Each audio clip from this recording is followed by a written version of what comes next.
Hello everyone, Jolene here from Bookworm Adventure Girl. Welcome back, and if you're new, thanks for checking out my channel and joining in.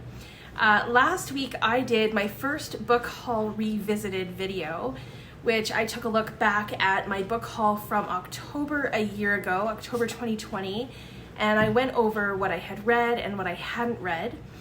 And now it went not too bad, so if you haven't checked it out, I will leave a link up top for you.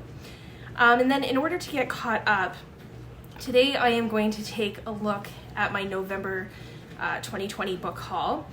And then the plan is to do these on a monthly basis in order to keep myself accountable to what books I have kind of hanging around here.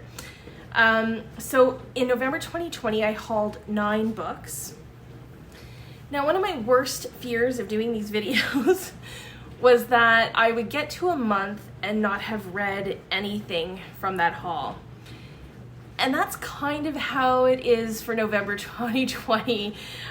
So the worst fear is kind of coming true, but I am going to embrace it because as I looked, through this list, not all of the books fell off my radar. So I think that that's a good thing. It's not too bad. And I have read one of them, and the one book that I read from November 2020 book haul is Rita, Hayworth and Shawshank Redemption by Stephen King.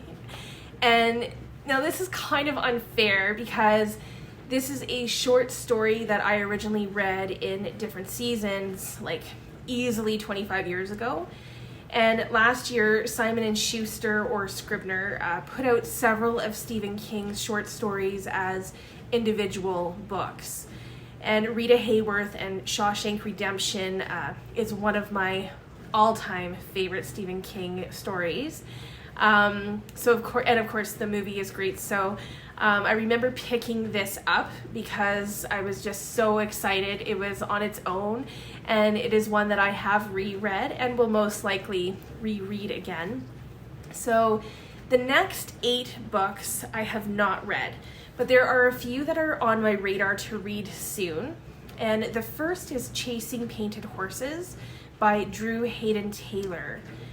This book was recommended to me, and then I believe I received a copy either through Sweet Reads or through Raven Reads. I can't remember which one it was.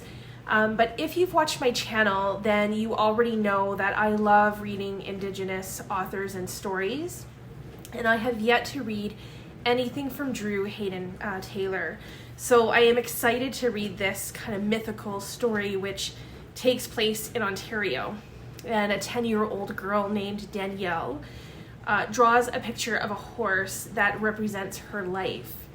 And 3 other characters in the story have watched her draw this picture, and they have to figure out what it all means. So this will most likely be read in 2022. Another book that is high on my TBR is Ice Walker, A Polar Bear's Journey Through the Fragile Arctic. And this is by James Raffan. I have heard so many good things about this book. It is about a polar bear and how she fights to survive and protect her cubs. And it has an environmental element to it, and everyone I know who has read it has mentioned, how close they got to this polar bear. And I have seen James Raffan speak about this book a couple of times, and I'm still really, really intrigued by, how he approached this novel. So the last book that is high on my TBR is H is for Hawk by Helen Macdonald. I remember picking this up because I wanted to read it before I read Vesper Flights. I might have even read it this month for Nonfiction November because it is a memoir, but I'm not sure where in the chaos this book is. So I did put it in the soon to read hopeful pile in my mind. And I do still need to read Vesper Flights as well, so maybe I can get to both of those. The last 5 books on the list did kind of fall off the radar, which is why I think doing these videos is helpful for me to go back and just remember the lost books of my book hauls. Boy Erased, a memoir of identity, faith, and family by Gerard Conley is now back on the possible pile too. This is another memoir that I am very interested in. The author talks about his childhood growing up and going to conversion therapy to get rid of his gayness. One of the books I'm surprised I left a bit behind is The Double Bind by Bohjalian. I have read a few of his books and I have loved and liked most of them. There's one that I didn't care for too much, but Bohjalian is an author who is really on my radar. I have several of his novels on my TBR and on my shelf, and I'm up to speed on the new book he has coming out next year. But despite all of that, The Double Bind kind of got left behind. So it has been a reminder that this is an author that I do want to read more of, and that I have, several of his books just waiting on my shelves. Well, sort of on my shelves. The books are waiting somewhere right now in some box or on the floor in a pile. But they will eventually be put on shelves. The next book is Blinding Absence of Light by Tahar Ben Jelloun, translated by Linda Coverdale. And this is another one that, for whatever reason, slipped out of my mind, but it is totally something that I would enjoy.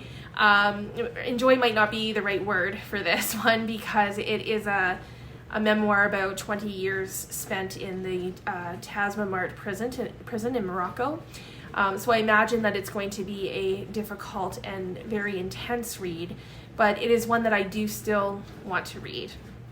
The next book I want to talk about, I almost read before we made the move, and then I think once we moved I totally forgot about it, and it's called Stay With Me, and I cannot pronounce this author's name. Please forgive me, I'm not going to attempt it. So when I reread what this was about, I kind of went, oh wow, I do really want to read that. And again, it sounds like another intense read. The story is set in Nigeria, and a married couple still isn't able to have children after several years. So a second wife is brought into the relationship, and it's about how the first wife tries to save her marriage. So this is yet another book that I don't want to dismiss completely and lose track of.